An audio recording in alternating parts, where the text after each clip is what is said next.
मुल्क में इस वक्त छापेमारी चल रही है। मुल्क भर में 70 से ज्यादा मकामात पर एनआईए की रेड इस वक्त जारी है। पंजाब, हरियाणा, राजस्थान में एनआईए की छापेमारी, वहीं उत्तर प्रदेश, गुजरात और एमपी में भी एनआईए कई जगहों पर छापेमारी करती हुई इस वक्त दिखाई दे रही है। गैंगस्टर टेरर फंडिंग मामले में एनआईए की कार्रवाई की जा रही है। बता दें कि अकेले पंजाब के 30 ठिकानों पर इस वक्त रेड जारी है।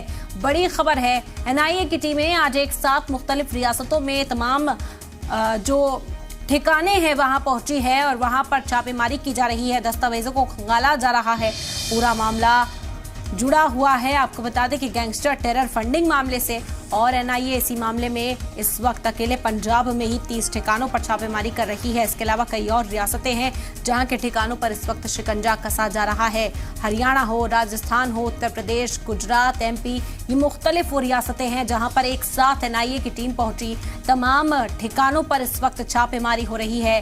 गैंगस्टर टेरर फंडिंग के से जुड़े जो मामले हैं उनका इंकशाफ करने के लिए ये छापेमारी इस वक्त की जा रही है। 70 से ज्यादा मकामात ऐसे हैं जहां पर एनआईए की टीम इस वक्त पहुंची है। वो दफातर हैं, वो रहायशगाह हैं लोगों की, जहां पर इन दस्तावेजों को खंगाला जा रहा है।